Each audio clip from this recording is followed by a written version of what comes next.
keselamatan yang telah Kau beri. Biarlah hidupku menjadi jawaban bagi setiap orang yang membutuhkan. Ku mau bercahaya bagaikan bintang-bintang di tengah kegelapan, terpancar terang kasih Tuhan. Ku mau bercahaya, bermegah dalam Dia, menyaksikan kemurahan Tuhan, menceritakan perbuatan Tuhan. Ku rindu hidup selalu bercahaya dalam kemuliaan-Nya. Ku mau bercahaya bagaikan bintang-bintang di tengah kegelapan, terpancar terang kasih Tuhan. Ku mau bercahaya, bermegah dalam Dia, menyaksikan kemurahan Tuhan, menceritakan perbuatan Tuhan. Ku rindu hidup selalu bercahaya dalam kemuliaan-Nya.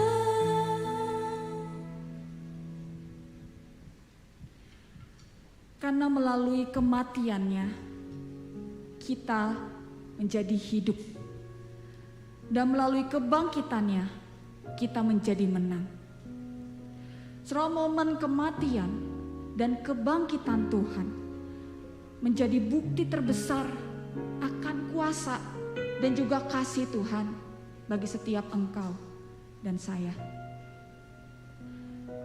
Bila melalui lagu pujian yang mengiringi kita saat teduh, kita boleh selalu rindu untuk menceritakan perbuatan Tuhan yang besar bagi setiap kita kepada orang-orang di sekitar kita. Saudara-saudara, saya mengundang setiap kita sama-sama bangkit berdiri.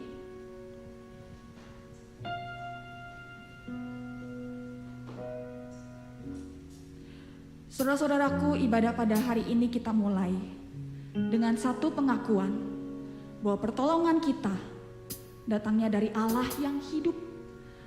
Ia tidak hanya mati menggantikan setiap kita, tetapi juga Dia adalah Allah yang bangkit. Turunlah kiranya ke atas setiap kita kasih karunia dan damai sejahtera dari Allah Bapa, Putra, dan Roh Kudus. Amin.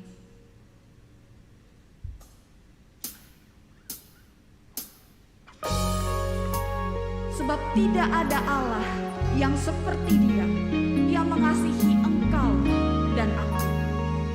Dia adalah Allah yang rela memberikan nyawanya sendiri untuk menebus setiap kita.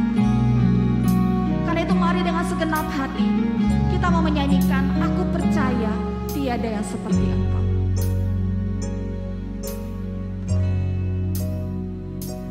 Tiada yang seperti Engkau, begitu mengasihiku.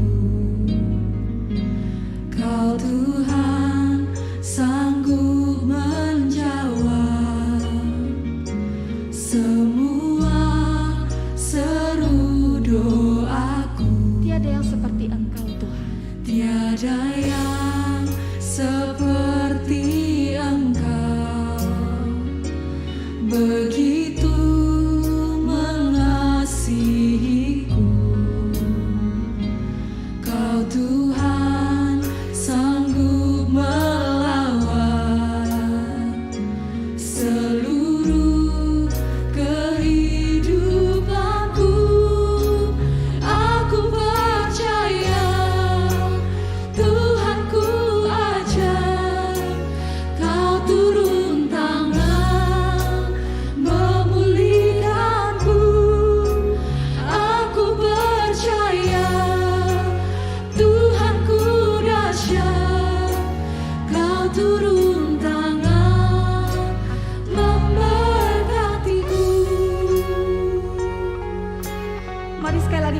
Tidak ada yang seperti Engkau di dalam kehidupan kami, yang begitu mengasihi kami, bahkan memberikan nyawa bagi setiap kami.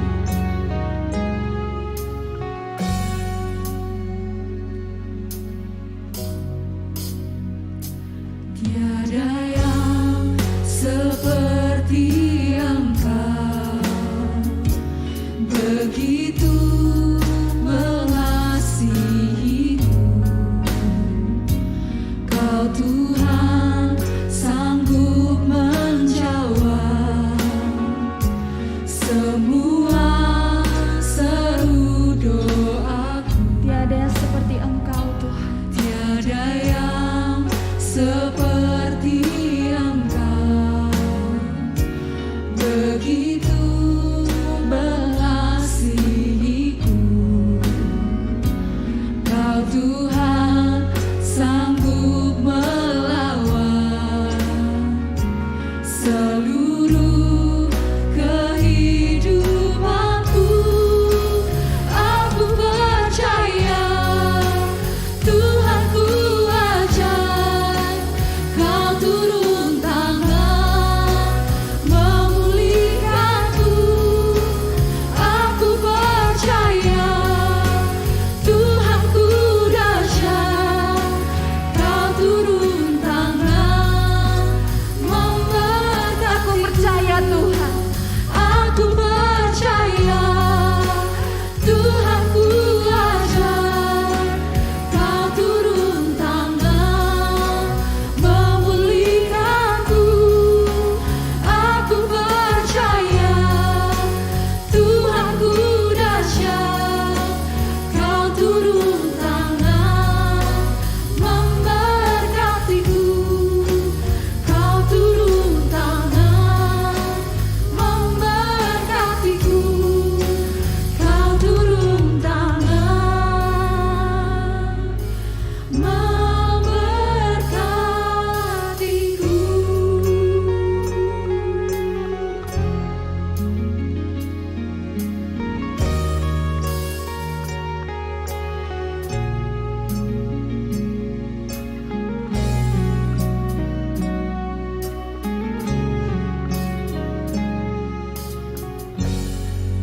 Benar Tuhan, bahwa tidak ada Allah yang mengasihi kami sedemikian besar selain daripada Engkau seorang.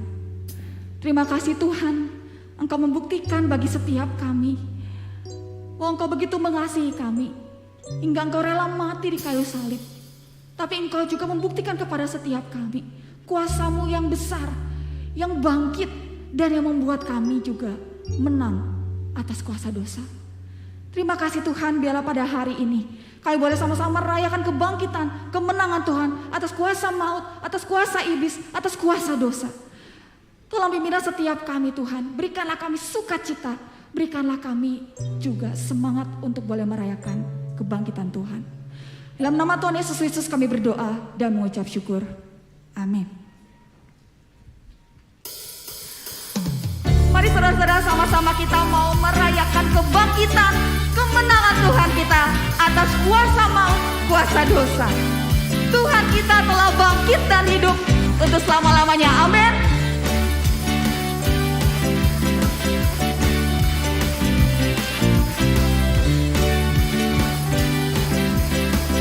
Mari kita rayakan kemenangan Tuhan kita.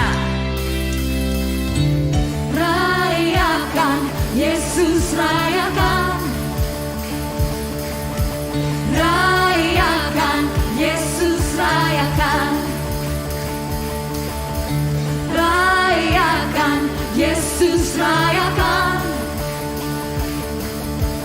Rayakan, Yesus rayakan. Dia bangkit, Dia bangkit dan hidup selamanya. Dia bangkit, Dia bangkit. Marilah rayakan kebangkitan Tuhan kita. Mari sekali lagi kita merayakan kebangkitan Tuhan kita. Sama-sama kita bertepuk tangan.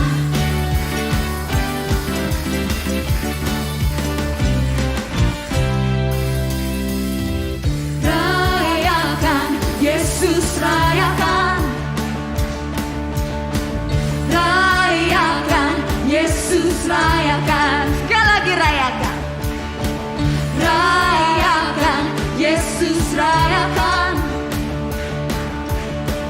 Rayakan, Yesus rayakan. Dia bangkit. Dia bangkit, Dia bangkit dan hidup selamanya. Dia bangkit, Dia bangkit. Marilah rayakan, marilah rayakan kebangkitan Tuhan kita. Dia bangkit. Dia bangkit, Dia bangkit dan hidup selamanya. Dia bangkit, Dia bangkit. Marilah rayakan, marilah rayakan, marilah rayakan kebangkitan Tuhan kita.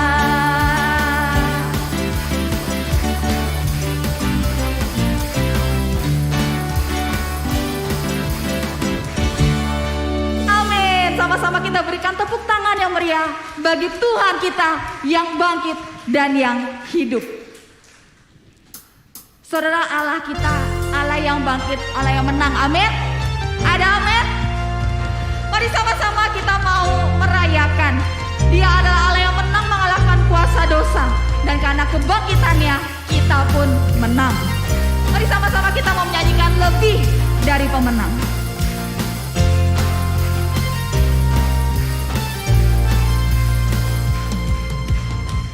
Lebih dari pemenang dalam skala perkara. Iblis tak dikalahkan oleh kuasa darahnya. Jika Allah di pihak kita, siapa dapat melawan? Kita lebih dari pemenang. Sekali lagi. Lebih dari pemenang dalam skala perkara. Iblis tak dikalahkan oleh kuasa darahnya. Jika Allah di pihak kita, siapa dapat melawan? Kita lebih dari pemenang. Haleluya, kibarkanlah pancinya, Yesus Raja segala raja. Haleluya, bangkitlah gerejanya, kita lebih dari pemenang.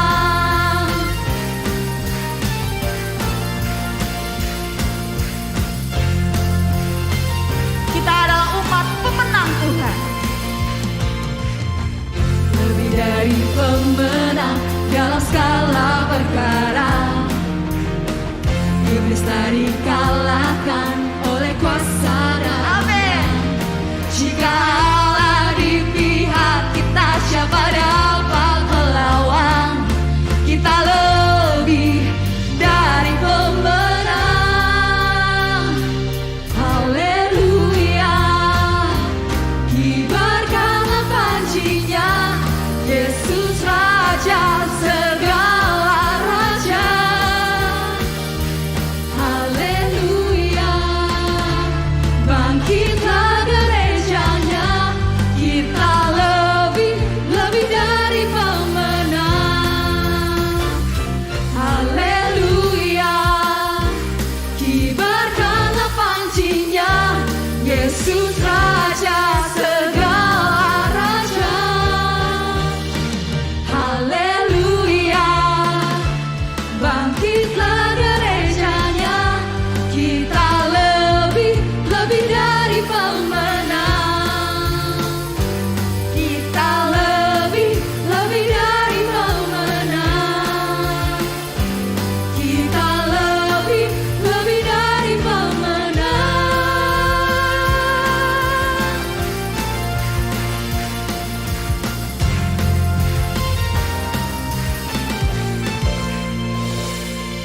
lebih dari pemenang, saudara-saudara. Mari saudara di hadapan Tuhan yang telah menang dan bangkit, menggantikan setiap kita. Kita mau mengikrarkan iman kita di hadapan Tuhan. Pengakuan iman rasuli. Aku percaya kepada Allah, Bapa yang Maha Kuasa, Khalik langit dan bumi, dan kepada Yesus Kristus, anaknya yang tunggal Tuhan kita, yang dikandung dari Roh Kudus, lahir dari anak darah Maria, yang menderita sengsara di bawah pemerintahan Pontius Pilatus, disalibkan, mati dan dikuburkan, turun ke dalam kerajaan maut. Pada hari yang ketiga, bangkit pula dari antara orang mati, naik ke sorga, duduk di sebelah kanan Allah, Bapa yang Maha Kuasa. Dan dari sana ia akan datang untuk menghakimi orang yang hidup dan yang mati. Aku percaya kepada Roh Kudus, gereja yang kudus dan am, persekutuan orang kudus, pengampunan dosa, kebangkitan hidup, dan hidup yang kekal. Amin. Silakan duduk. Saudara, oleh kuasa darah Tuhan yang ia curahkan di kayu salib, membuat kita hidup, membuat kita menang. Kita telah ditebus dari dosa, dan kita yang berdosa ini dilayakkan untuk bisa menghampiri, untuk bisa dekat kepada Tuhan yang Maha Kudus itu. Mari saudaraku, kita masuk ke hadirat Tuhan yang Maha Kudus, dan mari kita membawa persembahan kudus kita, diri kita kepada Tuhan.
Setiap kami Tuhan untuk bisa dekat kepada Tuhan.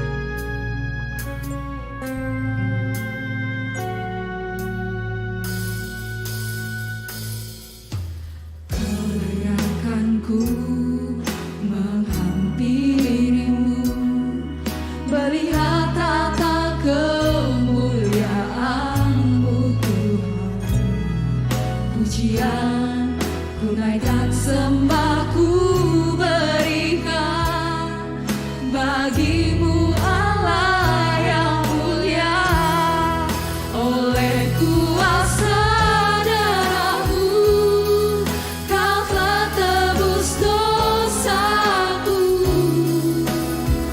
kekudusan-Mu melingkupiku, kasih-Mu mengalir memulihkan hidupku. Sungguh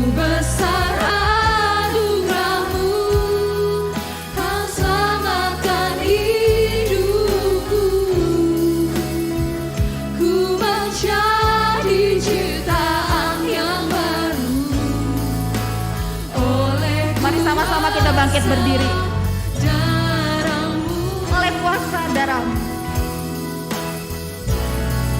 oleh kuasa darahmu, kau telah tebus dosaku. Kekudusanmu melingkupiku, kasihmu mengalir memulihkan hidupku. Sungguh besar anugerahmu, kau selamatkan hidupku.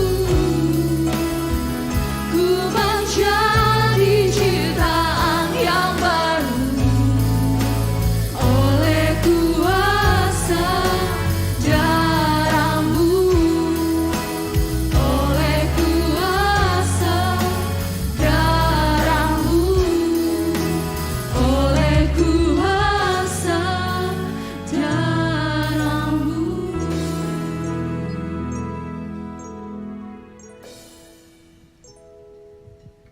Berdoa saudaraku. Di hari yang istimewa ini kami datang dengan penuh pengucapan syukur. Karena kami sepenuhnya menyadari kalau kami bisa ada sampai hari ini dalam keadaan kami yang sekarang ini. Semua itu semata-mata adalah karena anugerah dan kebaikan Tuhan. Lebih-lebih kalau kami boleh terhitung sebagai orang-orang yang telah menerima anugerah keselamatan.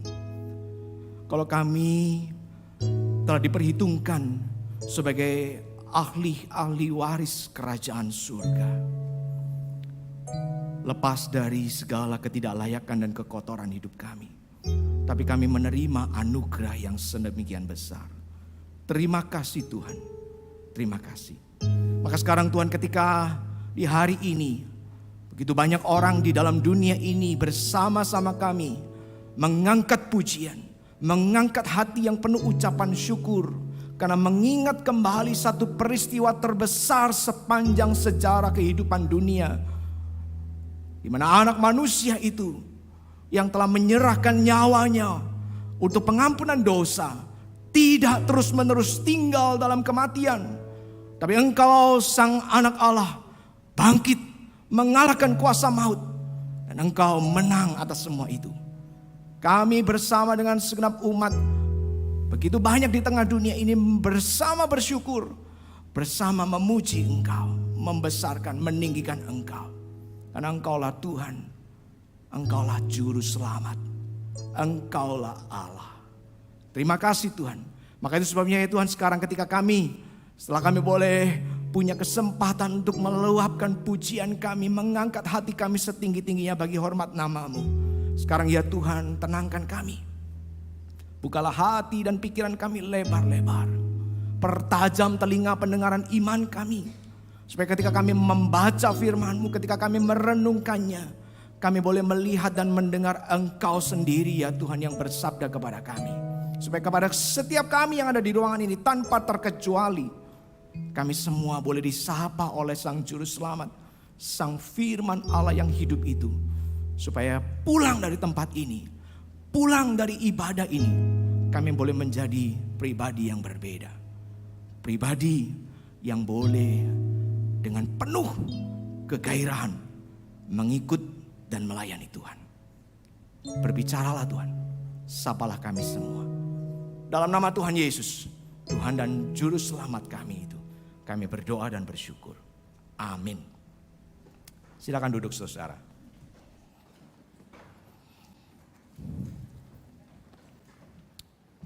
Terima kasih kepada teman-teman tim Praise and Worship ya. Baik para pemuji maupun para pemain musik ya. Sesuatu yang luar biasa hari ini yang begitu menggembirakan kita semua.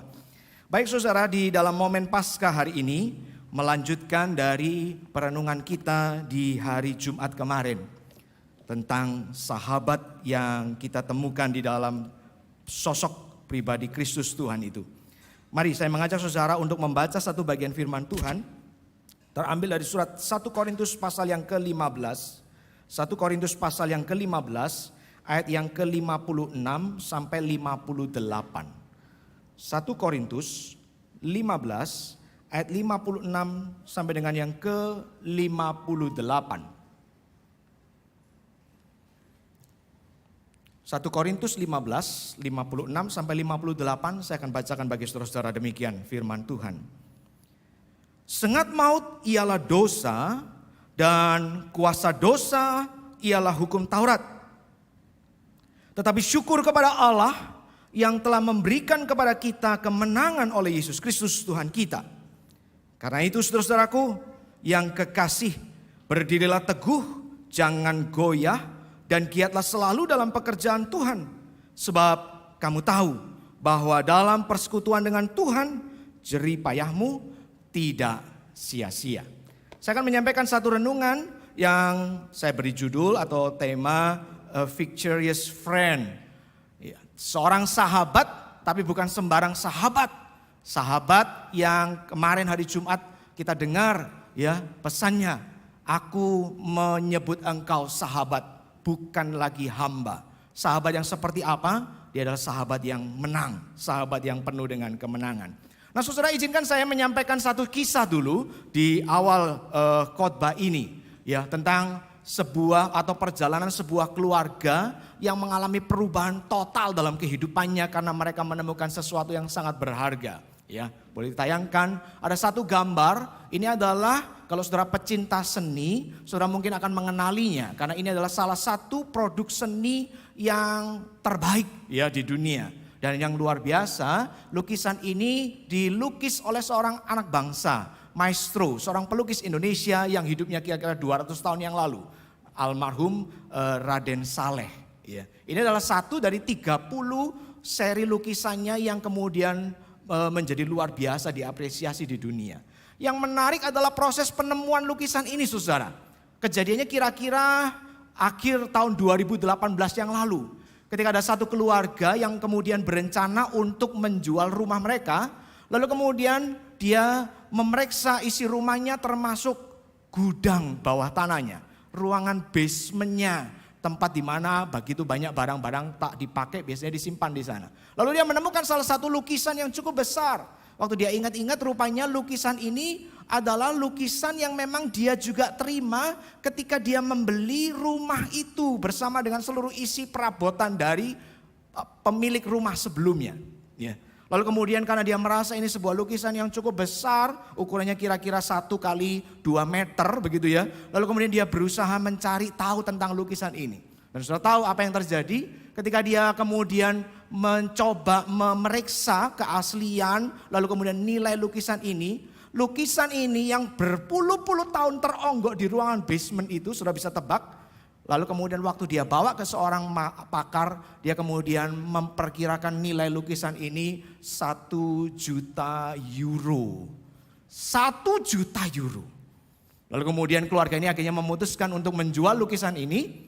Dibawa ke sebuah rumah pelelangan di Prancis. Karena mereka tinggal di salah satu kota di Prancis.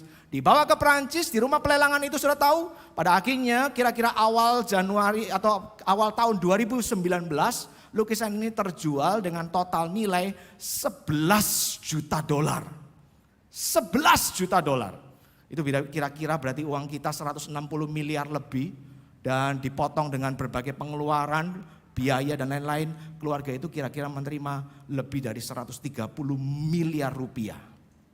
Saudara sekali lagi ya, sebuah peristiwa yang pasti akan mengubah hidup seseorang. Ya, sesuatu yang selama berpuluh-puluh tahun dianggap tidak berharga, ya, diwariskan dari turun temurun.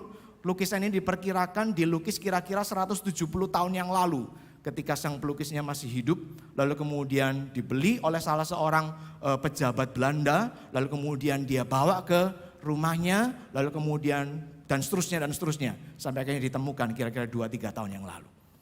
Saudara, saya percaya ketika lukisan ini mulai diketahui nilai keberhargaannya, semuanya pasti berubah. Betul ya? Tidak lagi pasti akan disimpan di ruang bawah tanah, pasti akan berusaha dijaga, dirawat, ya, dan ya, pilihan dari keluarga hari itu akhirnya dijual. Ya.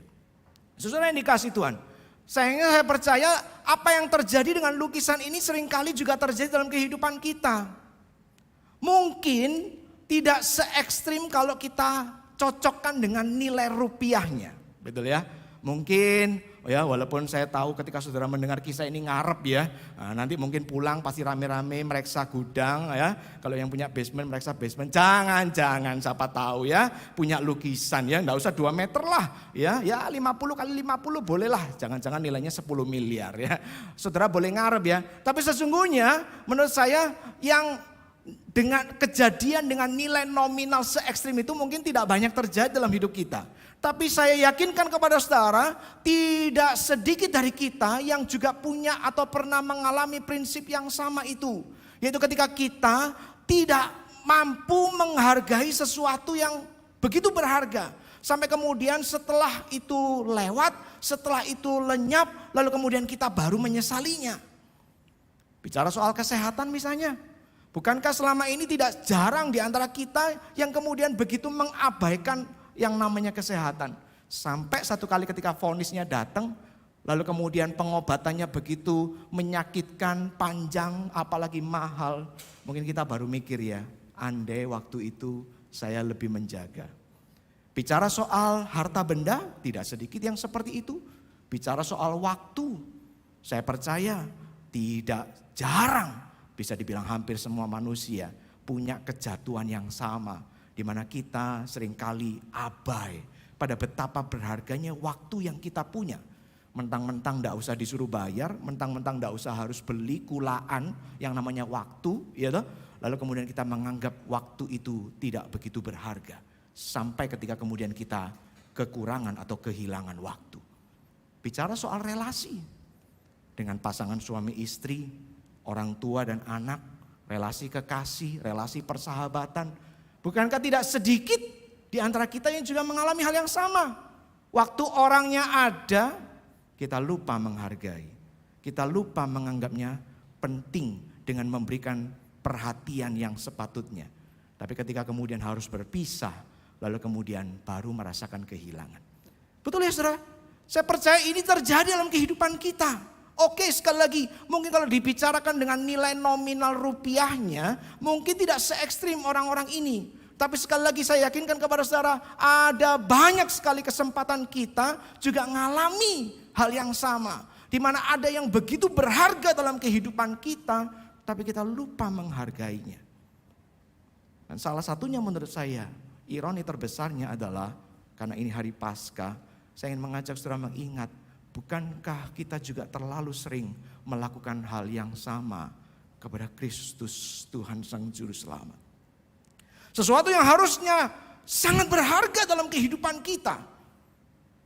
Tapi entah berapa banyak dari antara kita, entah berapa banyak di antara umat Kristen, Katolik, Nasrani, apapun denominasinya, yang di dunia ini sekian miliar orang yang mungkin begitu banyak hari ini sedang sama-sama merayakan Paskah.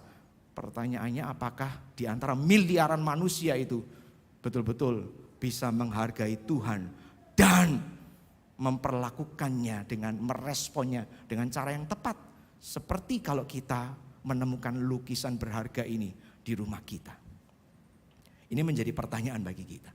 Itu sebabnya saudara, saya ingin mengajak saudara kembali berfokus nih kepada salah satu tulisan Paulus, seorang rasul Tuhan yang menurut saya yang termasuk paling mampu memperlihatkan respon ucapan syukurnya kepada Tuhan yang adalah juru selamatnya itu. Salah satunya tadi kita baca dari 1 Korintus pasal 15 ayat 56 sampai 58. Mari coba saudara perhatikan bagian yang pertama itu loh, ayat 56. Karena menurut saya seringkali mungkin kita membacanya tapi kita belum benar-benar mau meluangkan waktu untuk memahaminya setepat-tepatnya. Ayat ini ya, sengat maut ialah dosa dan kuasa dosa ialah hukum Taurat.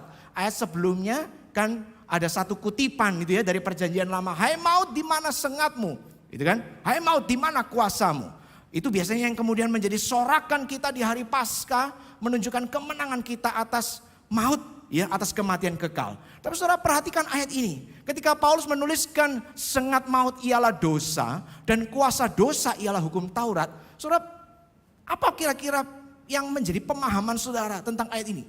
Karena menurut saya ayat ini menjadi ayat yang sangat penting supaya kita jangan jatuh kepada kesalahan seperti orang-orang tadi. Satu lukisan begitu berharga tapi cuma disimpan di gudang. Lewat ayat ini saya ingin mengajak saudara melihat dan betul-betul memahami betapa beruntungnya kita, betapa harusnya bersyukurnya kita ketika Tuhan Sang Juru Selamat itu mau menjadi Juru Selamat kita. Ketika hari Jumat yang lalu, pribadi yang sama itu kemudian berkata kepada engkau dan saya, aku menyebut engkau sebagai sahabat-sahabatku. Saudara, ayat ini saya ingin bagi dalam dua anak kalimat itu ya, untuk kemudian menjelaskannya kepada saudara. Yang pertama dikatakan dalam bagian ini sengat maut ialah dosa. Ada beberapa terjemahan yang lain di bawahnya itu. Nah, kira-kira begini saudara.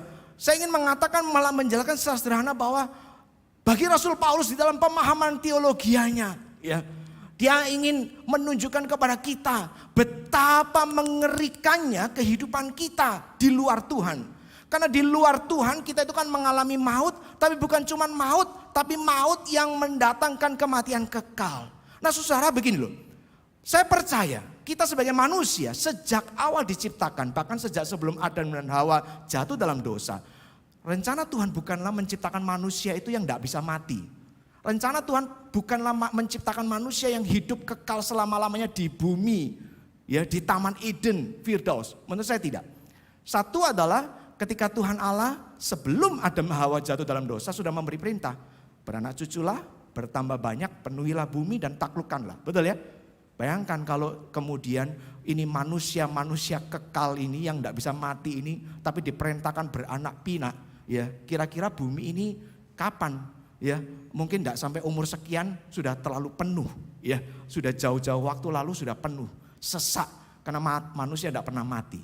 Yang kedua saudara, Ibrani pasal 9 ayat 27 mengatakan manusia ditetapkan mati satu kali dan setelah itu dihakimi. Jadi saya memang percaya bahwa sejak awal Tuhan tidak pernah berencana menciptakan manusia sebagai makhluk kekal dalam artian tidak mati-mati di dunia. Manusia memang akan pernah pasti satu kali akan mengalami kematian. Nah tapi begini loh saudara, mati iya semua orang mati. Tapi bukankah kita di dalam Tuhan diajarkan melalui firman Tuhan bahwa yang namanya kematian ini adalah kematian, ada dua macam kematian nih. Kematian tanpa kutuk dosa dan kematian di bawah kutuk dosa. Dua kematian yang begitu berbeda kondisinya bagi kita nanti setelah kita menjalani kematian itu. Saya ingin menjelaskannya dengan gambar sederhana. Semua ular itu pasti menakutkan, betul ya? Saya percaya tidak banyak orang ya yang maksudnya kebanyakan itu seneng ya miara ular di rumah ya. Petmu apa? Binatang peliharaanmu apa? Yang sono hamster, yang sono kucing Persia, yang sono anjing husky. Oh aku ular kobra. Saya rasa enggak ya. Jarang ada orang yang punya kesukaan seperti itu. Karena ular bagi kebanyakan orang pasti menakutkan. Ular apapun jenisnya kalau menggigit, mematuk pasti menyakitkan. Betul ya? Dia menakutkan, dia gigitannya menyakitkan. Tapi hanya ular berbisa yang gigitannya bukan cuma mematikan, bukan cuma menyakitkan tapi mematikan. Betul ya? Semua ular menakutkan. Semua ular kalau menggigit menyakitkan, tapi hanya ular berbisa yang kalau menggigit dia bukan cuma menyakitkan tapi juga mematikan. Saya ingin menggambarkan kondisi kita di luar Tuhan itu seperti itu loh. Semua manusia memang pasti akan mati. Mati itu pasti, kematian itu pasti mendatangkan kepedihan, kesedihan. Ya, walaupun dikatakan dalam firman Tuhan kematian orang percaya itu adalah sebuah kematian yang harus disyukuri. Karena dari kematian itu kita orang percaya meninggalkan dunia yang penuh dengan kesusahan, bersatu dengan Bapa di surga dengan segala kemuliaan. Iya, tapi di mana ada kematian tanpa kesedihan? Saya percaya semua kematian pasti mendatangkan kesedihan, betul ya? Tapi kematian di luar Tuhan, kematian di dalam dosa, itulah kematian yang paling mengerikan. Karena kematian yang seperti itu membawa dampak kita kepada kebinasaan kekal yang selamanya. Itu sebabnya tulisan saya di dalam kalimat berikutnya ini yang saya tuliskan. Kematian, maut atau kematian itu selalu mendatangkan kepedihan. Tetapi yang namanya kematian, maut karena dosa, itu bukan cuman kesedihan yang kita terima, tapi kengerian. Karena kita harus mempertanggungjawabkan dosa itu di hadapan Allah yang kudus, yang suci, hakim yang agung. Dan tidak ada jalan lain kecuali kita mati terpisah dengan dia kekal selama-lamanya. Wow. Saudara, kalau bagian ini saja, berhenti di potongan kalimat pertama ini saja, kita renung baik-baik. Harusnya kalau hari ini, di ruangan ini, dalam ibadah ini, engkau dan saya tidak lagi terhitung sebagai orang-orang yang harus mati dalam maut. Hati kita sudah penuh dengan ucapan syukur. Betul enggak? Lepas dari tidak sempurnanya hidup kita, ya, mungkin secara materi orang lain punya lebih banyak dibanding saya. Mungkin secara ini dan itu yang lain-lain kelihatan lebih indah, lebih manis daripada saya. Tapi kalau bicara soal kita ini adalah orang-orang yang sudah dilepaskan dari maut yang mengerikan itu. Harusnya tidak ada lain kecuali hati yang penuh ucapan syukur. Tapi tidak berhenti sampai di situ loh berkat Tuhan. Mari coba perhatikan kembali kepada ayat tadi. Ya. Tapi kali ini saya ingin mengajak saudara memberi penekanan kepada bagian yang kedua. Anak kalimat yang kedua. Sengat maut ialah dosa dan kuasa dosa ialah hukum Taurat. Sekali lagi saya mau tanya dengan jujur kepada saudara. Pernah gak mikirkan kalimat ini? Kuasa dosa itu bukan setan loh. Kuasa dosa itu ternyata justru adalah hukum Taurat. Merenungkan bagian ini dalam-dalam, ini memberi sebuah pemikiran yang mendalam bagi saya. Saudara, kalau kita bicara soal hukum itu punya beberapa fungsi. Hukum dunia, hukum Tuhan apalagi. Satu fungsinya hukum itu pasti adalah untuk membedakan mana yang benar, mana yang salah. Betul ya? Waktu belum ada hukumnya, belum ada aturannya, hal itu dilakukan, dia tidak bisa disebut benar, dia tidak bisa disebut salah. Tapi begitu aturannya disampaikan, maka ketika sesuai aturan dia benar, melanggar aturan dia jadi salah. Betul ya? Sebuah perempatan sebelum dipasang lampu merah, saudara bisa bebas saja lewat di perempatan itu. Betul ya? Tidak usah berhenti, maksudnya tidak usah harus menunggu sejangka waktu. Paling lihat toleh kanan kiri, ya, tidak ada mobil yang potensi kecelakaan, jalan. Mau jalan, saudara, tidak ada benar, tidak ada salah. Tapi ketika di perempatan itu sudah mulai dipasang lampu merah, dan saudara anggap, alah biasanya saya juga langsung, asal sepi saya langsung, nah, gitu ya. Tidak bisa lagi. Begitu lampu merah dipasang, ketika lampu merah menyala saudara jalan, saudara salah. Terlepas ada yang tahu atau tidak, tapi tindakan saudara salah. Betul ya? Yang namanya hukum, tugas pertamanya menyatakan kebenaran. Apalagi bicara hukum Taurat. Hukum Taurat bukan cuma sekedar menyatakan ini benar, ini salah, ini baik, ini buruk. Enggak. Lebih dari itu, hukum Taurat itu disampaikan Tuhan pertama-tama kepada orang Israel, tapi juga kepada kita semua. Tugas utamanya pertama adalah menyatakan apa yang dosa dan apa yang tidak. Bukan sekedar baik atau tidak baik, buruk atau tidak buruk. Karena kalau baik dan tidak baik itu kadang-kadang relatif. Budaya beda, di sini baik, di sini buruk. Betul ya? Budaya berbeda, di sini benar, di sini bisa jadi salah. Tapi kalau bicara hukum Taurat tidak ada lagi yang namanya relativisme. Ketika Tuhan berkata itu baik, itu baik. Ketika Tuhan berkata itu tidak baik dan kita lakukan, itu namanya dosa. Itu fungsi pertama. Sesuatu yang clear. Fungsi keduanya kemudian selanjutnya adalah bahkan kemudian yang namanya hukum, lebih-lebih hukum Taurat. Itu kemudian menunjukkan kepada kita kualitas diri kita. Sekali lagi, kalau nggak ada aturannya, kita ini nggak bisa dinilai. Kita ini orang taat atau nggak taat. Nggak ada aturannya kok. Betul ya? Kita ini orang baik atau nggak baik, nggak ada aturannya. Apalagi yang bicara namanya hukum Taurat tadi.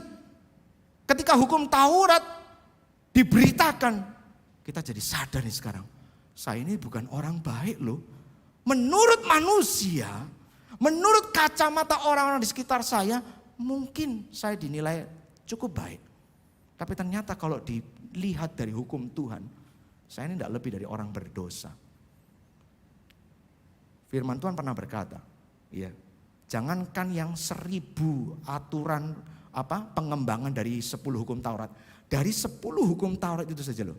Kita gagal 1 saja. Sementara yang 9 kita sudah berhasil melakukan. Tuhan berkata kita sudah gagal memenuhi prasyarat Tuhan. Celaka. Karena yang dituntut Tuhan adalah kesempurnaan, kesucian yang mutlak. Maka ketika hukum itu diberitakan, kita sadar nih, saya ini sebetulnya bukan orang baik.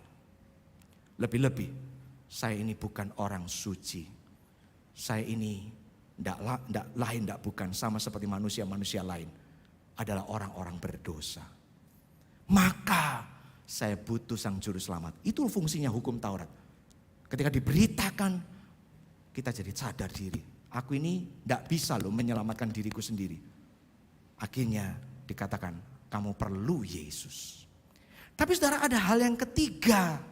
Ya, menurut saya, yang saya ambil dari anak kalimat ini. Ketika Rasul Paulus dengan tegas mengatakan, ya, kuasa dosa itu justru adalah hukum Taurat. Karena rupanya begini loh saudara.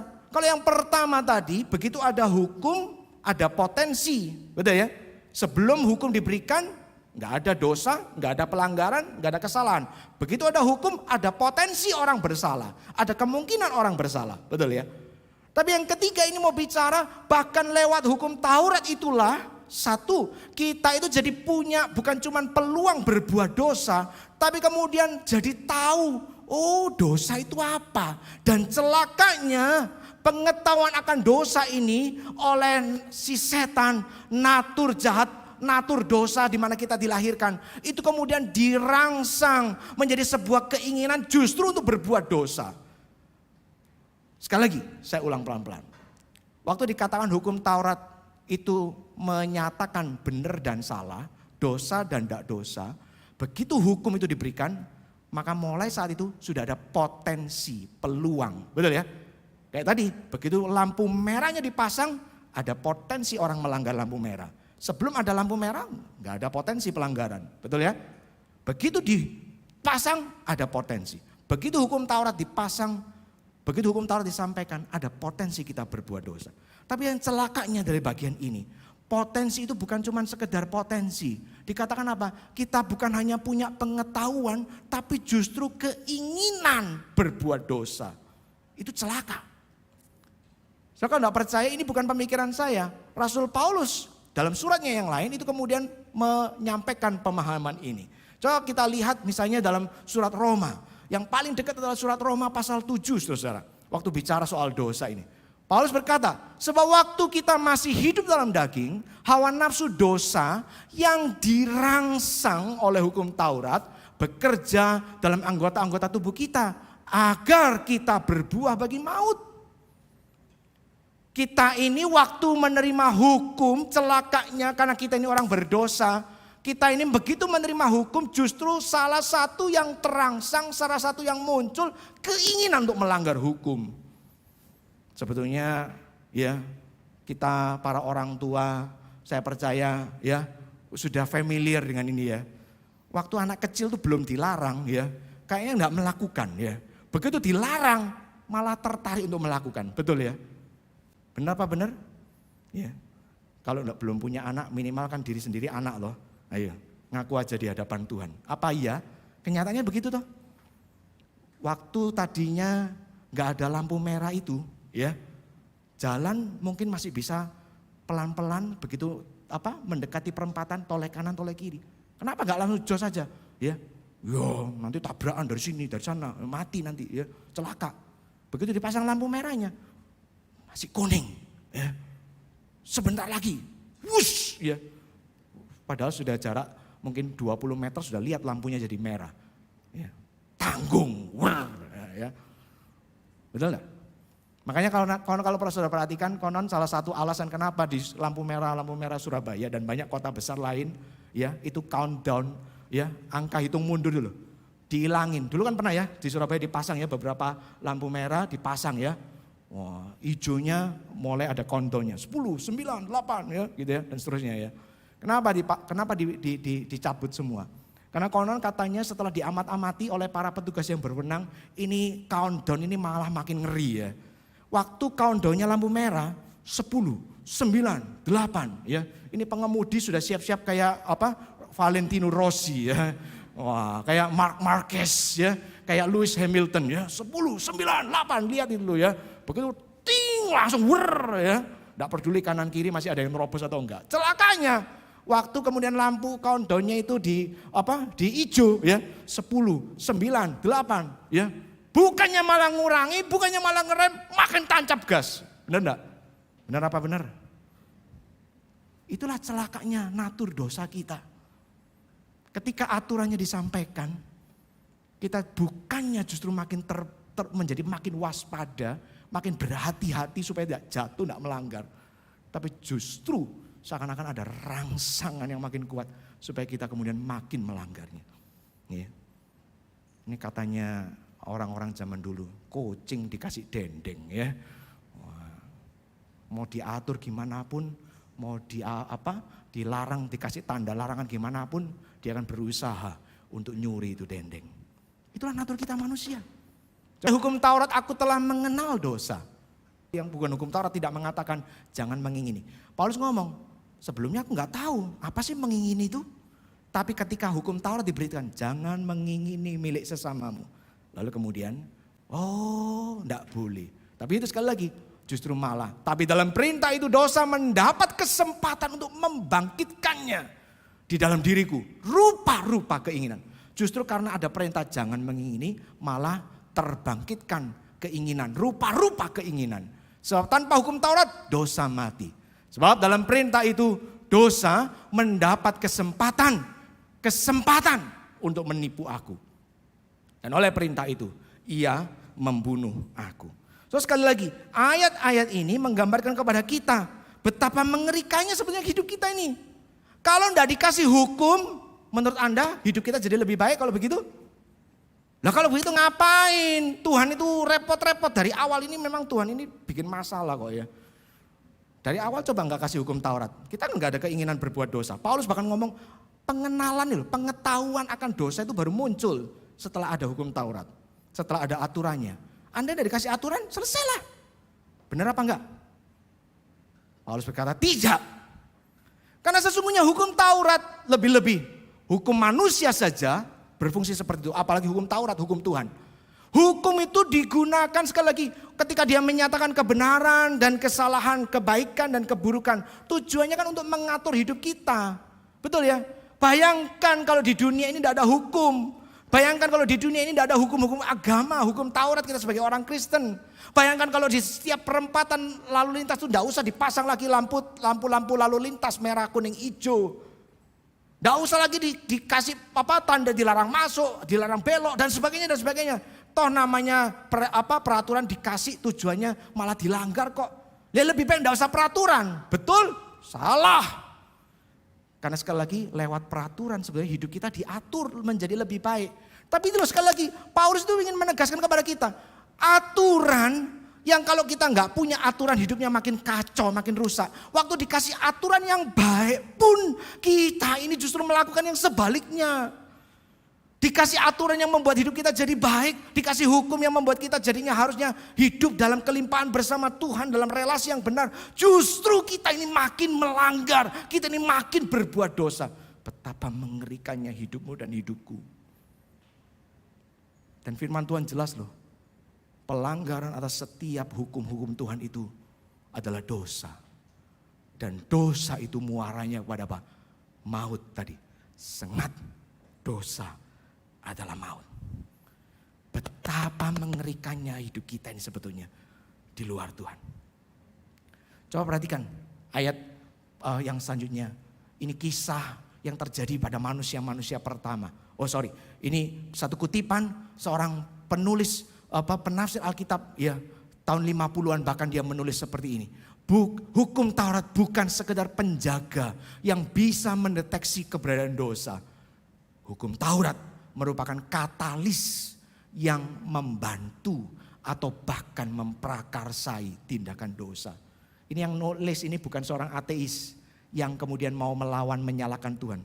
Seorang anak Tuhan, seorang penafsir Alkitab. Dan sekali lagi tafsirannya memang gak salah. Itulah yang dimaksud ketika Paulus mengatakan dosa itu justru memprakarsai, merangsang kita. Ya, hukum Taurat merangsang kita. Coba perhatikan Kejadian pasal yang ketiga. Ketika manusia-manusia pertama itu loh jatuh dalam dosa. Perhatikan itu.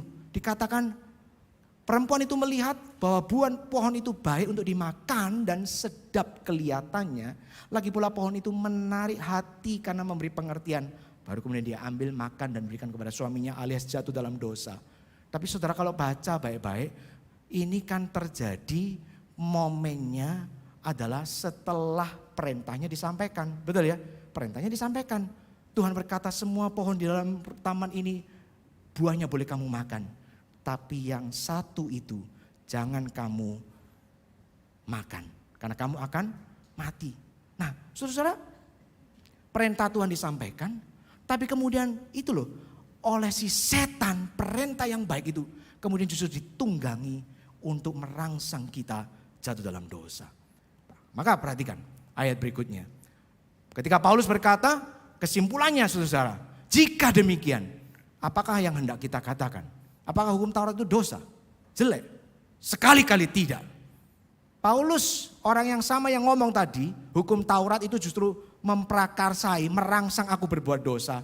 Tapi dia tetap berkata, hukum Taurat itu kudus, perintah itu juga adalah kudus, benar dan baik. Maka sekali lagi sebetulnya kesimpulannya adalah, ayat pertama tadi, sengat maut adalah dosa dan kuasanya adalah hukum Taurat. Itu mau menunjukkan kepada engkau dan saya betapa celakanya hidup kita ini di luar Tuhan. Jangan berpikir, selama ini aku kondisinya relatif baik dibanding orang lain. Aku bukan apalah perampok, pembunuh seperti dia. Aku bukan koruptor seperti dia. Aku bukan penjahat seperti dia. Enggaklah, aku ini baik-baik. Oke hidupku. Salah saudara. Karena itulah yang seringkali kemudian membuat kita jadi lupa menghargai pengorbanan Tuhan. Semakin kita tidak sadar betapa jahatnya hidup kita, betapa berdosanya kita tidak akan bisa menghargai betapa besarnya anugerah Tuhan. Betul ya? Kita semua boleh punya utang. Bayangkan, kita semua punya utang. Lalu kemudian ada seorang berkata, aku melunasi utangmu. Lu utangmu tak lunasin. Kalau ada dua orang, yang satu dia tahu persis berapa jumlah utangnya. Ya, gara-gara robot trading kemarin jadi afiliator, ya nggak ngerti utangnya 300 miliar, mati kon. Harta bendanya nggak sampai 30 miliar, tuntutannya 300 miliar. Lalu orang berkata, sudahlah aku tahu kondisimu, aku tahu kamu nggak sengaja, tak lunasin. Sama sebaliknya satu orang yang lain, ya misalnya satu orang yang lain. Yang kemudian berkata juga, wes gini, utangmu juga aku lunasin. Semua hari ini, ya pendetanya lagi baik hati. Pintu surga dibuka berangkasnya, ya toh, sudah terima cek berapapun boleh diuangkan. Saya give away sama kamu semua ya. Utangmu berapapun ya, bayar. Tapi kalau Anda tidak tahu bahkan Anda punya utang berapa, kira-kira rasa terima kasihmu bakal seperti apa? Make sense ya? Makin kita sadar betapa besarnya utang kita, maka kita makin bersyukur kepada orang yang melunasi utang kita itu. Saya percaya kebanyakan orang Kristen akhirnya cenderung menganggap remeh, simple, sederhana, kecil apa yang dilakukan Tuhan di atas kayu salib. Karena sesungguhnya kita lupa mengingat dan menghitung betapa celakanya kita kalau Tuhan tidak mati bagi kita. Dosa kita itu bertumpuk-tumpuk. Sehingga kalau disuruh dibakar di dalam kekekalan api neraka pun mungkin tidak akan pernah habis. Terlalu banyak, terlalu jahat. Maka kemudian dikatakan Paulus orang yang sama itu berkata syukur kepada Allah. Dalam bagian yang dia berkata, siapa yang membebaskan aku manusia celaka ini dari hukum dosa. Itu tadi, karena dia ngomong, aku ini tahu aku apa yang baik, apa yang harus kulakukan. Aku ini rasul loh. Tapi yang kulakukan justru yang salah. Maka dia berkata, siapa yang akan membebaskan aku dari tubuh celaka. Karena tubuh ini dalam dosanya membawa aku cuma ke satu tujuan, kebinasaan kekal. Dia berkata, syukur kepada Allah. Dia tahu persis betapa jahatnya dirinya. Maka ketika Yesus berkata, aku menjadikan engkau sebagai sahabat-sahabatku. Aku mati buatmu, menebus dosamu. Itu menjadi sebuah berita baik yang luar biasa. Lebih dari sekedar tadi berita keluarga itu waktu ketemu dengan si kurator itu lalu kemudian, piro ini nilai lukisan ini, wis tuwek ini soalnya.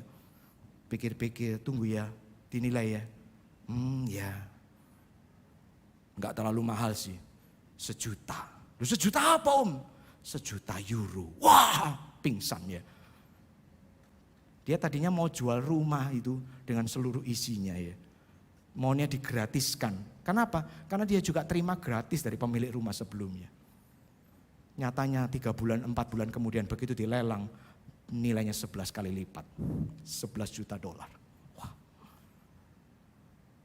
Sebelum kita menghargai, mengetahui betul apa yang dikerjakan Tuhan, kita ini bakal jadi orang-orang yang lupa menghargai.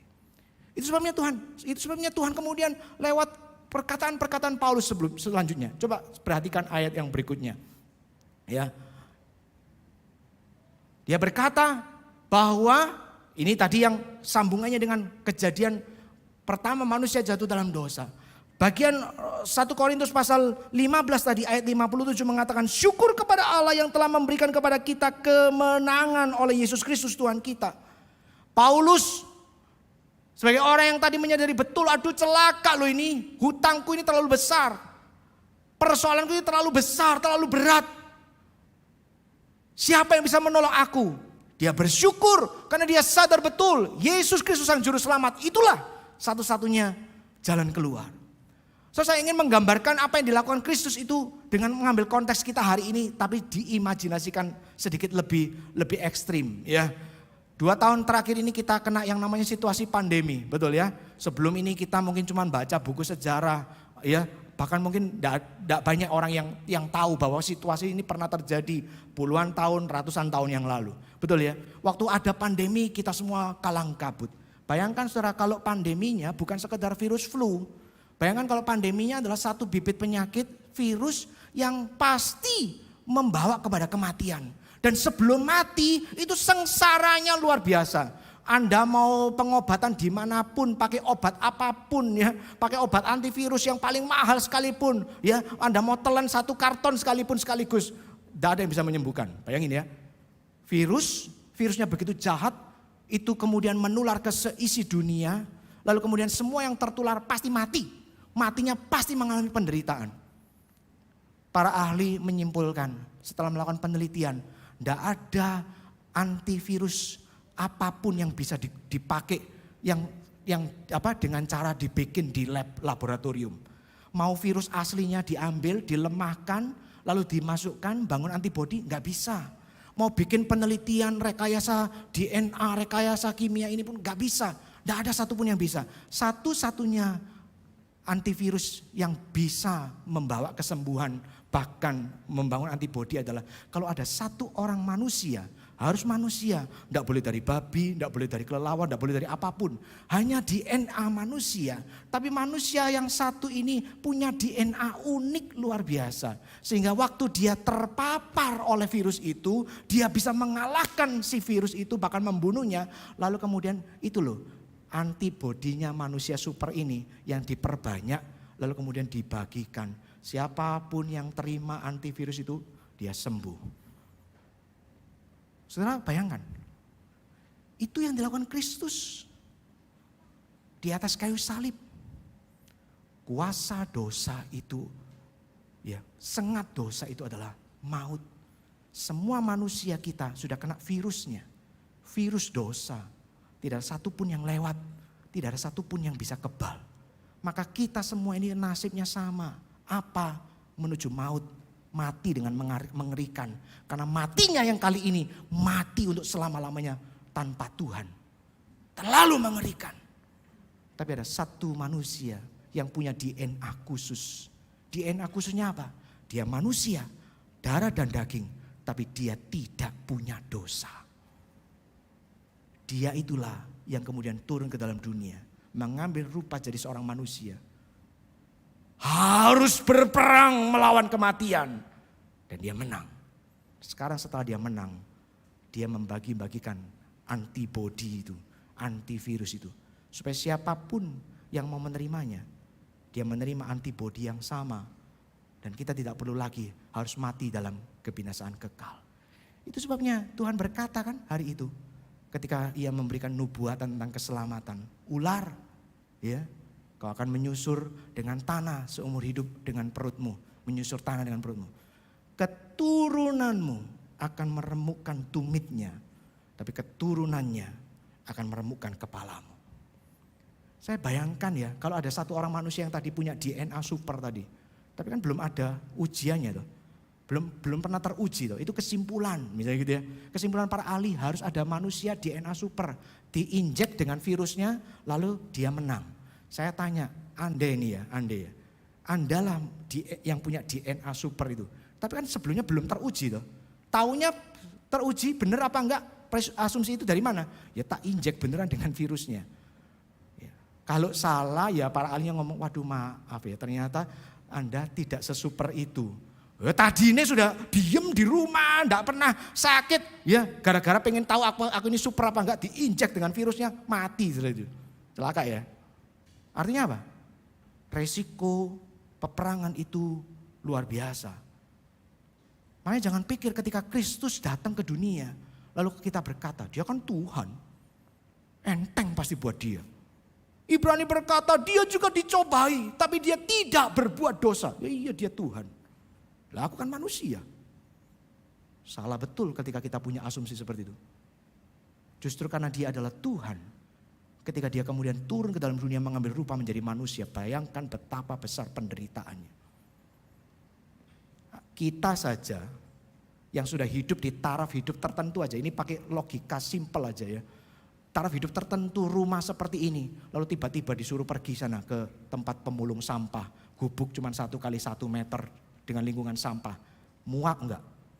Muntah enggak? Ini Tuhan.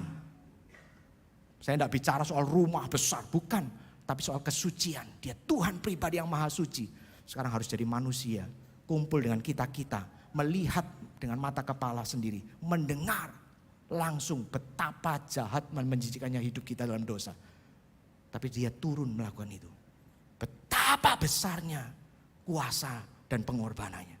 Dan dia lakukan itu untuk menolong engkau dan saya. Dan makanya sekali lagi, kalau kita betul-betul menyadari sampai di sini, saya berdoa kepada Tuhan, sungguh-sungguh saya berdoa kepada Tuhan. Ya, saya berdoa memohon supaya Tuhanlah yang mencerahkan hati saudara. Omongan saya, kata-kata saya ini terbatas. Saya tidak mampu untuk melukiskan betapa besarnya anugerah Tuhan bagi engkau dan saya. Tapi saya berdoa, Roh Kudus, Roh kebenaran itu yang dijanjikan. Dan Tuhan berkata, nanti akan mengutus roh penghibur. Dia yang akan mengajarkan kepadamu segala yang kuajarkan. Saya berdoa dengan sungguh-sungguh. Hari ini, setiap engkau yang ada di ruangan ini, setiap engkau yang ada di rumah masing-masing. Aku berdoa supaya Tuhan, Roh Kudus sendiri yang mencelikkan mata hatimu. Untuk betul-betul mengingat, betul-betul menyadari. Lukisan yang selama ini kau simpen di gudang. Lukisan yang selama ini mungkin kau tidak sadar nilainya. Cuman kau pasang di loteng kamar kosong. Atau di kamar mandi bahkan. Karena kau merasa tidak punya tempat yang lain yang lebih berharga. Lukisan itu harganya lebih dari 1,5 triliun loh. Lukisan itu ternyata bahkan harganya lebih dari seisi dunia ini. Saya berdoa, betul-betul berdoa. Semoga Tuhan mencelikkan mata hati kalian. Juga mata hati saya. Kenapa? Karena itu satu-satunya cara. Ketika kita betul-betul memahami betapa besarnya anugerah yang diberikan kepada kita. Saya percaya itu mengubah seluruh sikap hidup kita seumur hidup. Keluarga tadi, hari di mana mereka tahu lukisan yang puluhan tahun tersimpan di gudang bawah tanah. Harganya jutaan euro. Jutaan US dollar. Hari itu hidupnya berubah. Tidak usah nunggu 4 bulan kemudian setelah laku. Hari itu, detik itu. Ketika mereka disodorkan nilai apresiasinya dari kurator. Ini kira-kira 1 juta. Itu aja sudah mengubah. Saya berdoa itu juga terjadi pada saudara hari ini. Karena kalau enggak, bagaimana mungkin saya akan menyampaikan apa kata Rasul Paulus ketika ia mendorong dalam kalimat kesimpulan yang terakhir, ayat 58. Rasul Paulus berkata, karena itu saudara-saudara. Karena apa? Karena betapa besarnya itu loh penghiburan yang kita terima dari Tuhan. Aku menasihatkan kepadamu, berdirilah teguh, jangan goyah, dan giatlah selalu dalam pekerjaan Tuhan. Selama saudara bagian yang tadi di depan tetap tidak memahami, saya percaya bagian ini pun jadi pesan yang kosong dan tidak berguna. Tapi kalau saudara betul-betul memahami apa yang Tuhan sudah lakukan, saya percaya bagian ini jadi jauh lebih mudah. Berdiri teguh, jangan goyah, jangan gampang terbelokkan imanmu oleh kanan dan kiri. Hari itu Rasul Paulus ngomong kepada orang Korintus, karena bagi orang Korintus ada banyak godaan. Mereka sudah dikasih tahu iman yang benar, cara hidup yang benar, tapi mereka sering tergoda. Dengan apa? Perzinahan. Paulus bahkan berkata, kamu berzina bahkan ngelebihi berzinanya orang di luar gereja. Kamu berzina dengan istri ayahmu sendiri. Celaka. Mereka apa? Tergoda dengan apa? Pertikaian, perselisihan, pertengkaran. Karena merasa egonya yang lebih tinggi. Mereka dosa apa? Macam-macam dosa yang lain ya. Perjamuan kudus dengan keegoisan. Salah lagi. Macam-macam. Itu Rasul Paulus ingat betul jemaat Korintus hari itu. Waktu dia ngomong berdiri teguh, jangan goyah. Jangan gampang disesatkan oleh pengajaran. Enggak. Godaan dosa terlalu kuat bagi kamu. Tapi saya percaya Rasul Paulus dalam mata imannya juga sedang mempersiapkan jemaat Korintus. Nanti ya, ingat loh. Kamu itu juga akan mengalami bukan cuma godaan, tapi penganiayaan. Hari itu Korintus belum mengalami. Bertahun-tahun kemudian orang-orang Kristen di bawah pemerintahan Roma banyak mengalami penderitaan, dikejar, dianiaya, diumpankan ke binatang buas, mati dengan mengerikan. Paulus ngomong, berdiri teguh, jangan goyah. Hari ini nasihat yang sama pada kita. Kita mungkin belum mengalami seperti orang Korintus waktu Paulus tulis surat ini. Belum mengalami yang namanya penganiayaan karena iman. Belum mengalami penganiayaan karena kita Kristen, kita pergi ke gereja.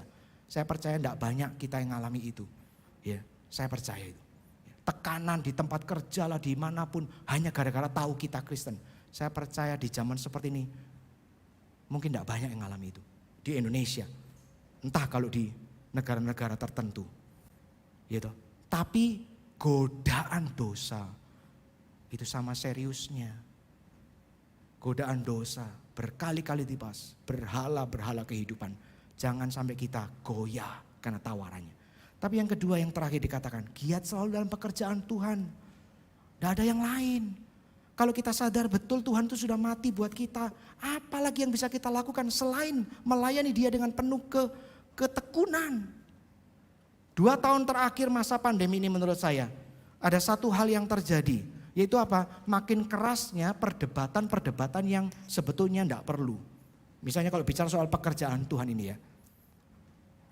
Sebelum pandemi sudah ada pemikirannya, setelah pandemi makinan.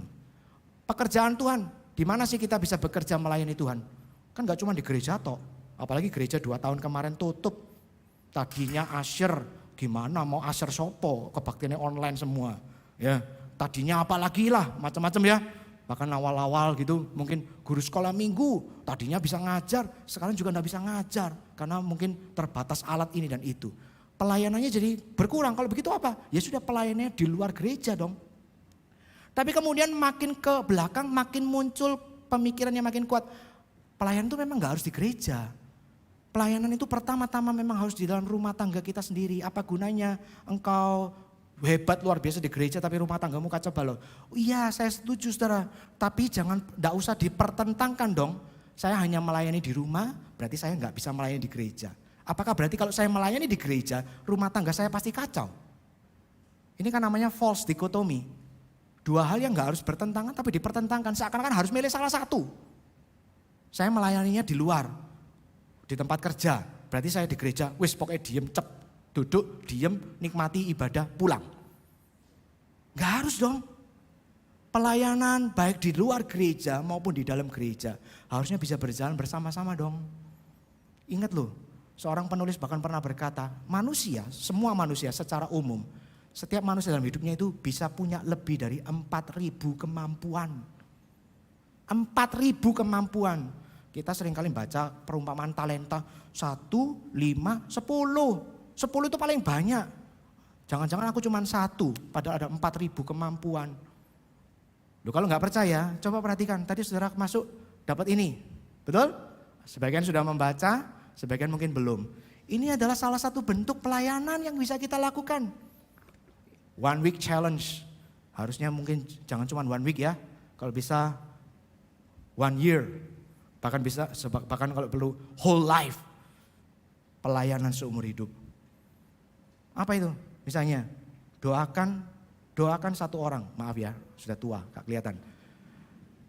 Doakan satu orang, entah teman, teman kantor, apa ini? Ya teman kuliah, nah, ya kerabat. Katakan satu pujian untuk satu orang, doakan satu jemaat, kirimkan satu ayat, doa bersama keluarga. Ini minimal 5 loh, bentuk yang saya yakin semua pasti bisa melakukan. Betul ya? Dan cuma 5, bukan cuma 5, 4.000. Temukan, kadang-kadang ada yang kelihatannya sangat simpel, sangat sederhana. Ya iya memang kalau mata kita hanya terus memandang kepada yang di depan ini. Waduh suruh main, waduh suruh mimpin, waduh suruh khotbah. Nah, misalnya gitu. Saya 20 tahun berkhotbah pun saya tetap merasa saya kurang dalam kemampuan itu. Tapi sekali lagi saudara, kan gak cuma yang di sini toh. Ada begitu banyak hal yang lain yang bisa kita kerjakan di luar dan di dalam gereja. Gak usah dipertentangkan, harus pilih salah satu, dua-duanya. Mendukung pekerjaan Tuhan lewat finansial saudara. Wah, waktu pandemi kemarin akhirnya, wah ya kan gereja pada tutup KB. Nggak usah bayar listrik, nggak usah bayar ini, nggak usah bayar itu. Grand City kita nggak usah bayar sewa. Ya sudah, maka uangnya kita alihkan ke lain. Nolong orang yang kelaparan, nolong orang yang korban pecat karena pandemi. Oh iya, baik. Ya saya percaya itu baik. Tapi jangan harus dipertentangkan. Karena saya sudah menolong orang di luar, saya nggak perlu mendukung pekerjaan Tuhan di dalam gereja. Atau sebaliknya, saya sudah mendukung pekerjaan di gereja, memberi persembahan. Ngapain saya harus memperhatikan orang di luar? No, harusnya jangan dipertentangkan dong. Saya khawatir yang terjadi seringkali adalah alibi. Ada orang ngomong, saya tidak mau pelayanan di gereja. Saya pelayanan atas keluarga saya sendiri aja. Sebetulnya alibi, males. Kan enak loh. Kalau nggak pelayanan jadi WL singer, nggak usah harus latihan, audisi, waduh repot. Kalau cuma pelayanannya mendoakan keluarga, kan nggak pakai persiapan apa-apa. Alibi atas rasa malas. Yang di gereja belum tentu tulus, bisa jadi cuma alibi. Kenapa? Karena di rumah nggak ada yang menghargai. Di rumah dia nyanyi selalu dibilang kayak kaleng rusak ya. Di sini sama penginjil Tasya aku jadi singer ya. Di rumah orang aku begitu nyanyi satu nada awal aja sudah ya piring dibanting-banting ya. Nggak ada yang menghargai. Di sini aku dihargai. Ya udah pelayanan di sini. Itu alibi. Maka saya katakan ini ya kepada tadi yang sudah melayani ya, luar biasa ya, luar biasa kalian ya. Gabungan dari youth dan anak sekolah minggu top ya. Saya sudah lama membayangkan, tapi hari ini melihat hasilnya dan menurut saya jauh melampaui apa yang saya pernah bayangkan. Tapi saya ingatkan, melayani itu bukan tempat kalian perform seperti perform waktu lomba nyanyi, lomba piano atau lomba-lomba yang lain. Lakukan pelayanan itu dengan segenap hati, berdoa, sungguh-sungguh dengan penuh kerinduan. Kalau latihan dengan tekun, karena firman Tuhan berkata, lakukan itu untuk Tuhan, bukan untuk manusia.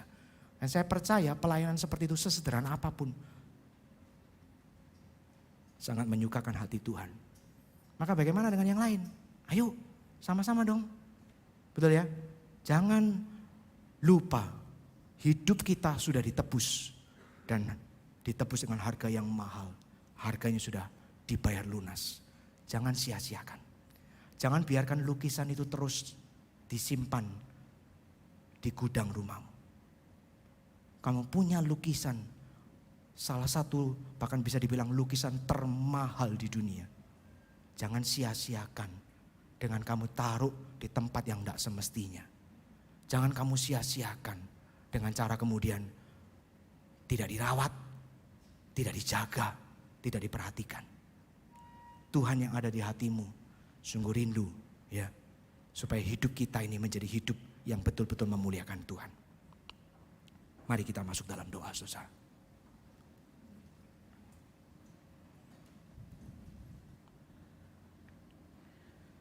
Saya ingin memberi kesempatan kepada saudara waktu diam untuk doa pribadi sejenak.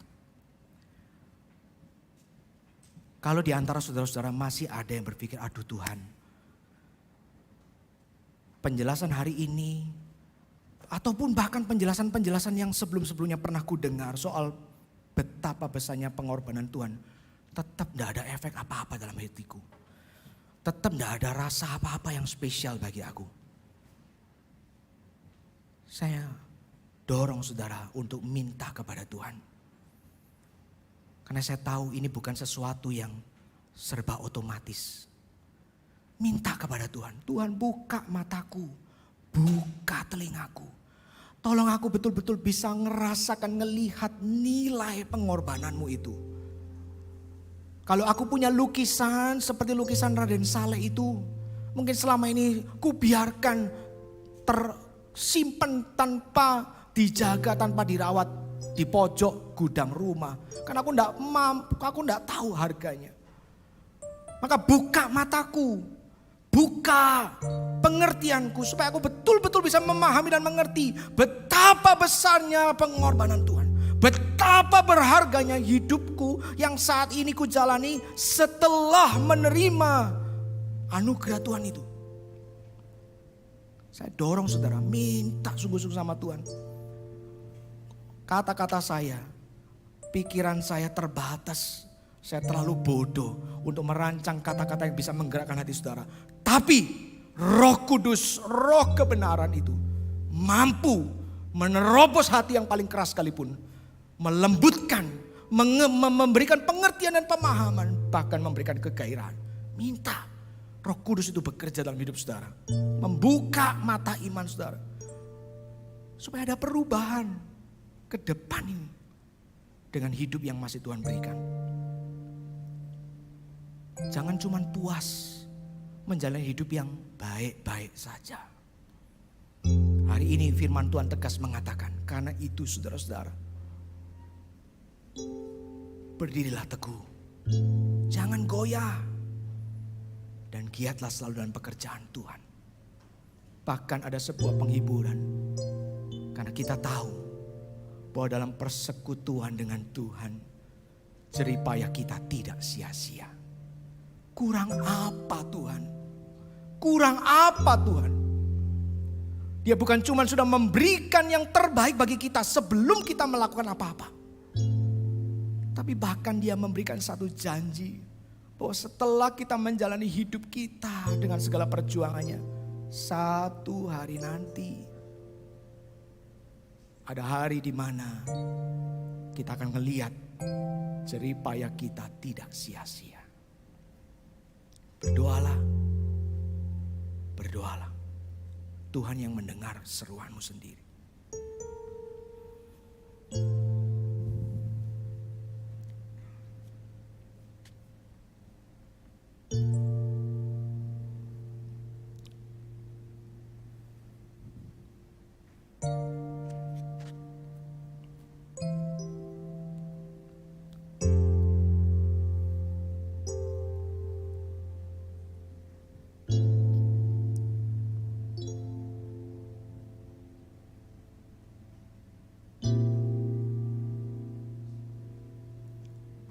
Mari kita berdiri bersama saudara-saudara.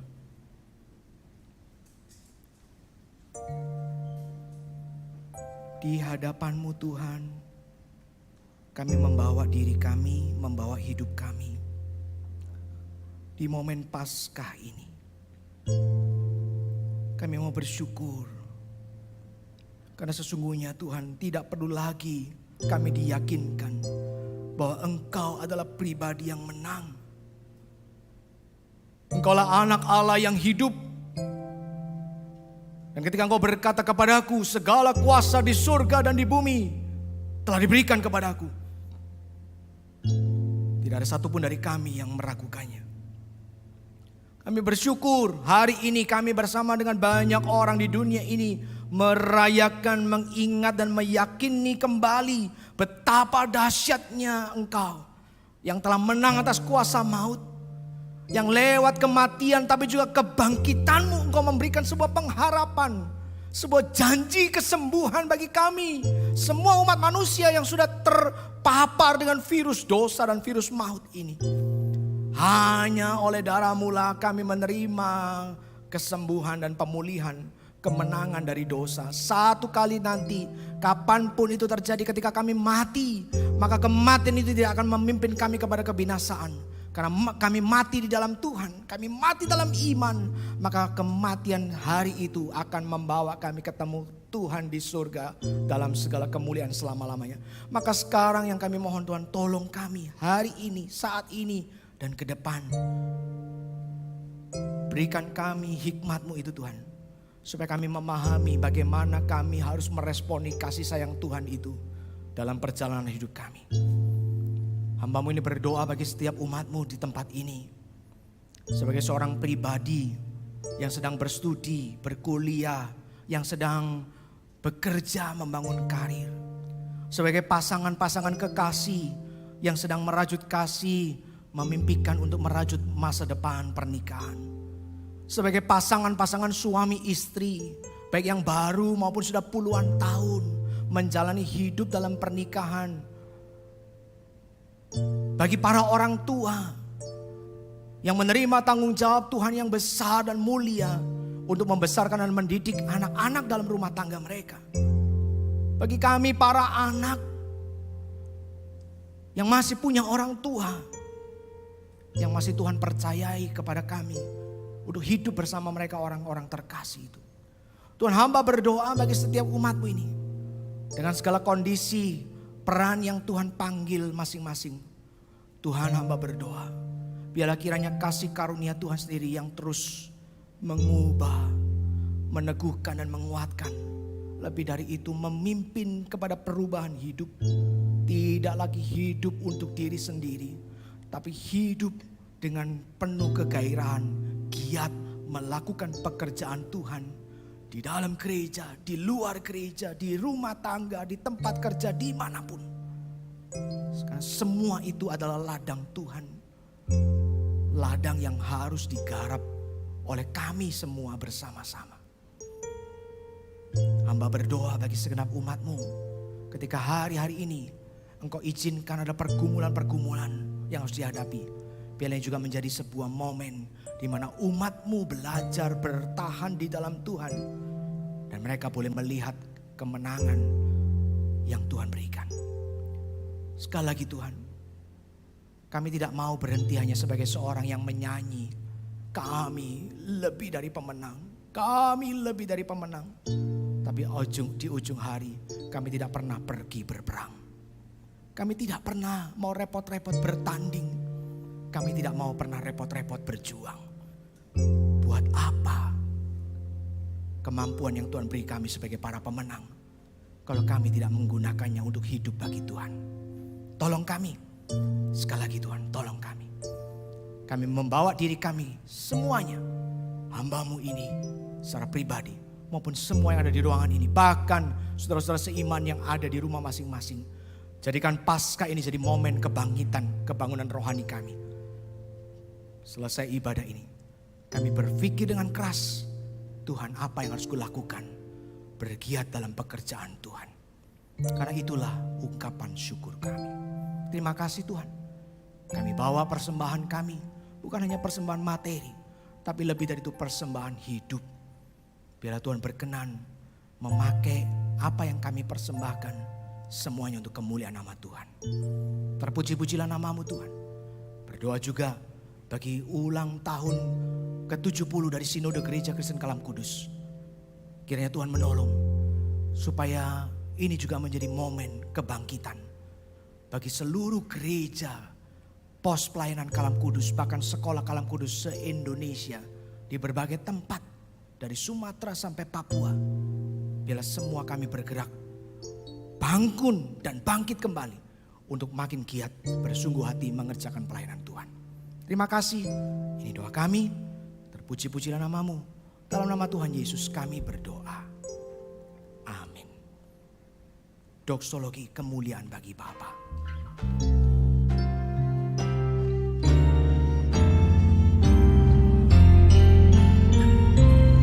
Puji Allah Bapa Putra,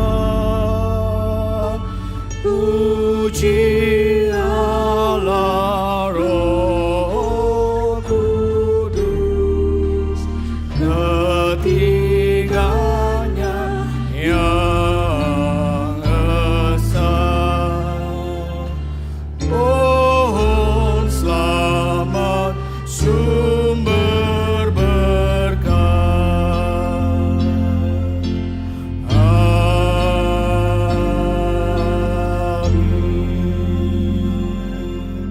Maka sekarang saudaraku, arahkanlah hatimu kepada Tuhan dan terimalah berkat-Nya.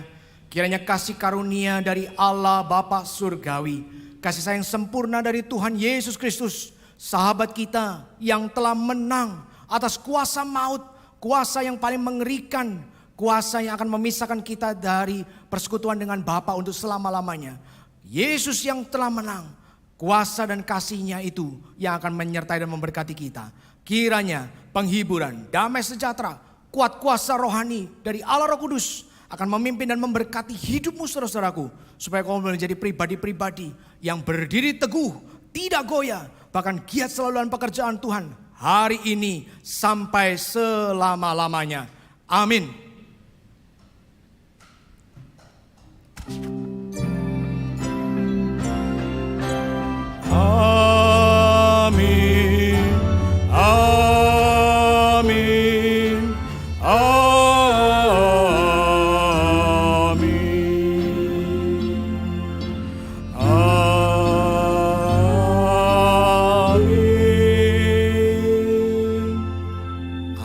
Silakan duduk saudaraku, silakan mengambil doa teduh.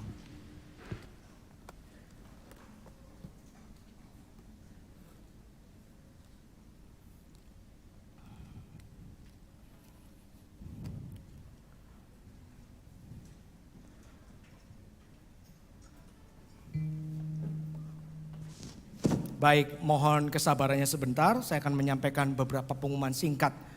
Yang pertama adalah kartu ini tadi saudara boleh bawa pulang ya, kemudian menjadi pengingat bagi saudara. Sementara saudara juga dibagikan kartu yang kedua ya. Kartu yang kedua ini kalau di bagian depannya ada tulisan I hope these words brighten up your day. Ini diminta saudara di bagian belakang menuliskan kata-kata, kalimat begitu ya. Yang kemudian setelah ditulis nanti di perjalanan pulang boleh ditaruh di meja penyambutan atau diberikan kepada para usher. Tujuannya apa saudara? Semoga lewat kata-kata ini, enggak tahu nanti apa prosedurnya bagaimana, mungkin penginjil tasya dan panitia akan memilih ataupun mungkin akan membagikan dan sebagainya. Semoga kata-kata yang saudara tulis ini bisa menjadi berkat buat nanti yang menerima. Begitu kali ya, supaya bisa dibagikan menjadi berkat. Jadi silakan tulis, mau pendek, mau panjang, mau sederhana, mau rumit. Yang jelas ketika saudara tulis dengan cinta dan perhatian itu boleh menjadi berkat. Yang terakhir dari saya adalah sekali lagi diumumkan bahwa nanti tahun ini ya, bulan April ya harusnya, tapi akan dirayakan di bulan Mei. Itu kita akan merayakan ulang tahun ke-70 dari Sinode Gereja Kristen Kalam Kudus. Hari ini sudah ada lebih dari 70 unit gereja dan pos pelayanan se-Indonesia. Kalau gereja ya, gereja dan pos pelayanan sudah ada lebih dari 70, sementara sekolah juga sudah lebih dari 25 kalau saya tidak salah di berbagai tempat ya. Dari awal memang para pendahulu kita punya satu misi, melayani masyarakat, melayani dunia lewat dunia pendidikan. Makanya Kalam Kudus tidak membuka klinik atau rumah sakit, tapi yang dipentingkan membuka sekolah. Ya, dan ini semua adalah ladang Tuhan. Jadi bagi saudara-saudara yang rindu untuk ambil bagian mendukung, bukan di gereja ini ya, tapi nanti akan dipakai mungkin di tempat-tempat lain yang membutuhkan. Silakan saudara boleh menyampaikan persembahan khusus ya. Kalau secara tunai, tolong amplopnya ditulis HUT, berapapun jumlahnya dimasukkan ke kotak persembahan. Sementara kalau lewat transfer, tolong dikasih ekor 70 di bagian belakang ya, supaya itu semua nanti diserahkan kepada sinode untuk mengelola. Persembahan-persembahan khusus ini hanya sampai akhir bulan April. Setelah itu akan disampaikan kepada mereka. Ya, jika saudara-saudara ada yang rindu berbagian, silakan. Berkaitan dengan ulang tahun sinode ini juga panitia acara di Bandung itu menjual itu merchandise yang spesifik limited edition hanya ulang tahun ke-70. Tidak ada lagi di tahun-tahun yang akan datang. Nah nanti itu nanti akan disebarkan infonya lewat nomor WhatsApp gereja. Ya, itu akan dibagikan. Nanti saudara bisa lihat tata cara pemesanannya dan harganya, barangnya apapun ada di sana. Oke, itu saja yang ingin saya sampaikan. Selamat hari Minggu. Kita saksikan pengumuman yang berikut ini.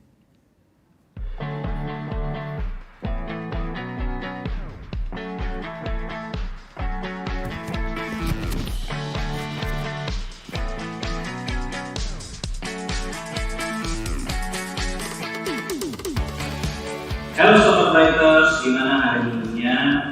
apakah terdekat tidak hari ini, di mana ada sukacita, tapi tidak ada suaranya yang di sana mungkin. Oke, terima kasih responnya. Kenalkan, nama saya Adi. Kali ini saya akan membawakan beberapa pengumuman yang perlu diperhatikan oleh saudara-saudara. Setiap hari Rabu kita akan mengadakan perustuhan doa malam via Zoom. Kami mengundang untuk saudara-saudara bisa bergabung di perustuhan doa Rabu malam. Bagi saudara-saudara yang ingin didoakan bisa menuju link yang ada di sebelah kiri saya. Saudara-saudara bisa menaruh pokok doa di sana dan kita akan sangat senang untuk bisa mendoakan saudara. Kami akan mengadakan ibadah Jumat Agung pada tanggal 15 April jam 16.30 dan ibadah Paskah di hari Minggunya tanggal 17 April 2022 pada pukul 10 di Grand City Surabaya. Kami mengundang untuk jemaat untuk bisa hadir dan bergabung pada ibadah ini. BCS Surabaya membuka pelayanan digital yang seperti kita lihat sekarang nih, supaya setiap minggu bisa ada yang menggantikan saya. Mungkin saudara-saudara yang ada di sebelah sana, ya, yang di dekat tembok sana mungkin, oke.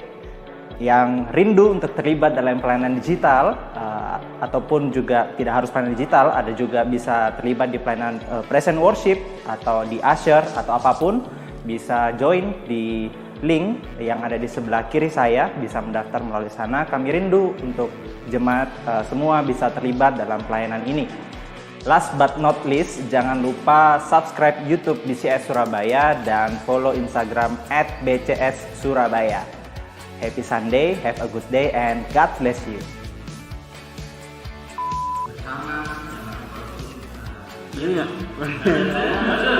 Jangan lupa subscribe YouTube Surabaya. Kok YouTube Surabaya, boy?